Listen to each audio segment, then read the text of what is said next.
The arrest of Venezuelan President Nicolás Maduro. The convoy stopped at the border checkpoint.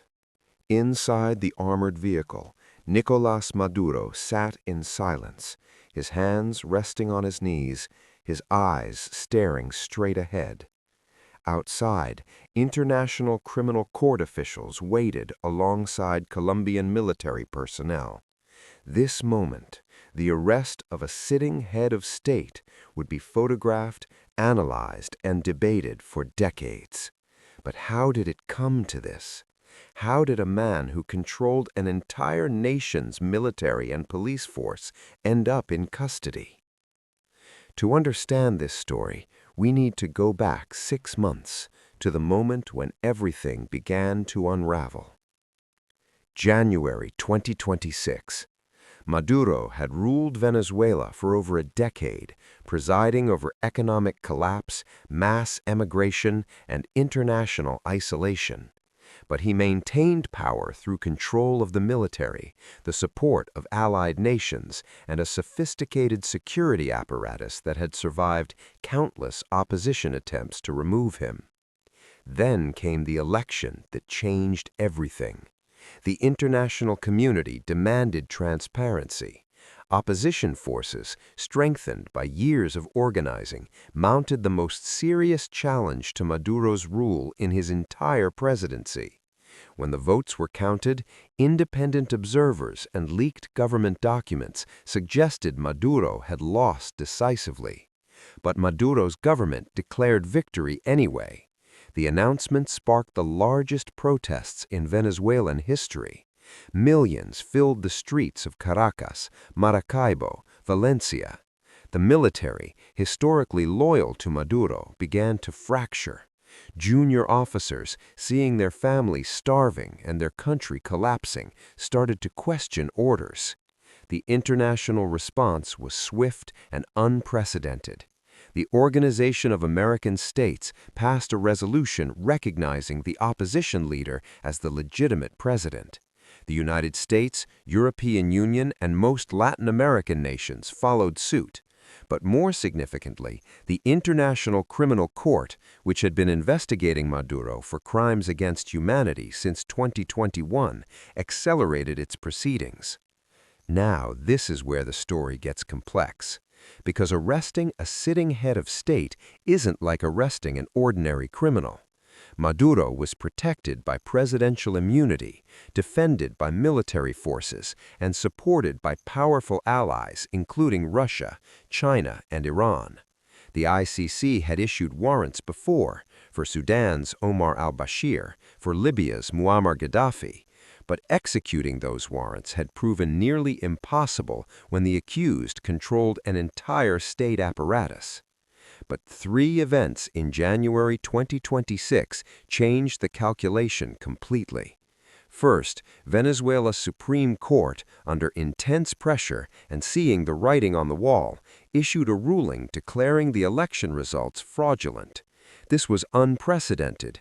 Maduro's own judicial system, which he'd packed with loyalists, turning against him. The ruling gave internal legitimacy to opposition claims and provided legal cover for military officers considering defection. Second, Defense Minister Vladimir Padrino Lopez, who had been Maduro's most crucial military supporter for years, made a stunning announcement. In a televised address, he declared that the armed forces would respect the will of the people and would not use violence against protesters. He stopped short of explicitly calling for Maduro's removal, but the message was clear. The military would no longer automatically defend the regime. Then, and most critically, the United States revealed something that made Maduro's position untenable. Intelligence agencies had intercepted communications showing Maduro was planning to flee to Russia with billions of dollars stolen from state coffers. The recordings, authenticated by multiple independent sources, showed Maduro discussing logistics with Russian officials, planning his escape, preparing to abandon Venezuela entirely. When those recordings went public, something broke in Venezuelan society. Maduro's remaining supporters, people who defended him as a champion of the poor, as Chávez's heir, as a leader fighting imperialism, felt betrayed. He wasn't planning to fight for Venezuela. He was planning to rob it and run.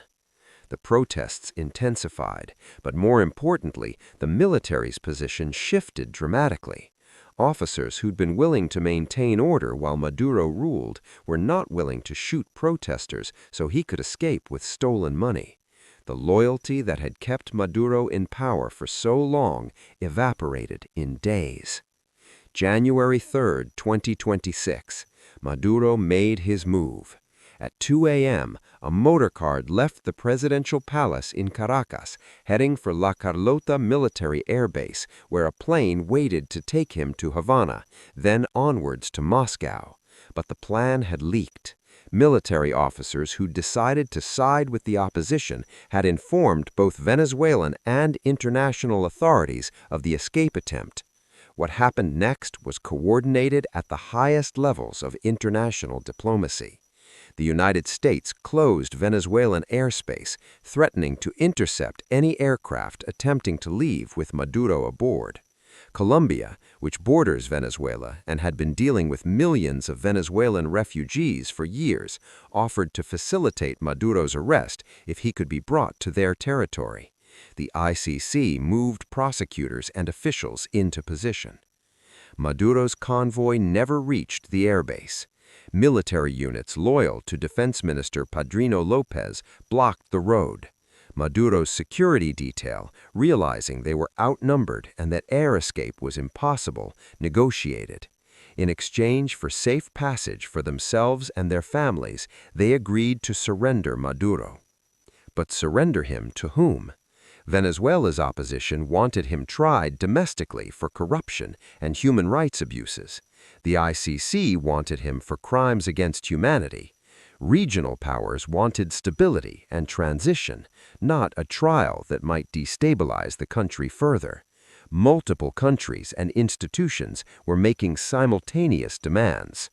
The compromise was brokered by Brazil, Mexico, and Colombia. Maduro would be transported to the Colombian border and handed to ICC custody. He would face international charges first, with the possibility of later Venezuelan domestic charges. This solution satisfied the international community while preventing the chaos of competing arrest attempts inside Venezuela. January 3, 2026, 11:47 a.m. The convoy carrying Maduro reached the Simón Bolívar International Bridge connecting Venezuela and Colombia. This is where we began this story. Maduro, wearing a dark suit but looking exhausted and defeated, stepped out of the vehicle. ICC officials approached with the arrest warrant. The lead prosecutor spoke formally. Nicolás Maduro Moros, by authority of the International Criminal Court, you are arrested for crimes against humanity, including persecution, arbitrary detention, torture, and other inhumane acts. You have the right to legal representation. Do you understand these charges? Maduro said nothing. He simply nodded. Photographs captured the moment. The once powerful president, who commanded military parades and delivered defiant speeches, standing silently as handcuffs were placed on his wrists. But the story doesn't end with the arrest. It begins there. Within hours, Venezuela erupted in celebrations. Millions poured into streets across the country. People who'd suffered under Maduro's regime, who'd watched their country collapse, who'd lost family members to violence and starvation, finally felt hope. The opposition leader, recognized by most of the international community, began forming a transition government. But Maduro's arrest also created immediate crises. What happens to Venezuela's massive oil reserves? Who controls the military? What about the thousands of government officials who'd enabled Maduro's regime? Would they face justice too? And critically, what would Russia, China, and Cuba do, having just watched their ally arrested? Russia issued angry statements calling the arrest illegal kidnapping and threatening consequences. China, which had loaned Venezuela tens of billions of dollars, demanded assurances about debt repayment from any new government. Cuba, which had relied on Venezuelan oil subsidies for years, faced its own economic crisis. Inside Venezuela, the military remained the key question. Padrino López had facilitated Maduro's removal, but that didn't make him a Democrat. He represented military interests, which included protection from prosecution for human rights abuses committed during Maduro's regime. The transition government had to negotiate carefully, push too hard for accountability and risk a military coup, push too soft and betray the protesters who'd made this moment possible. Maduro's trial at The Hague began in June 2026. The proceedings revealed the full extent of his regime's abuses.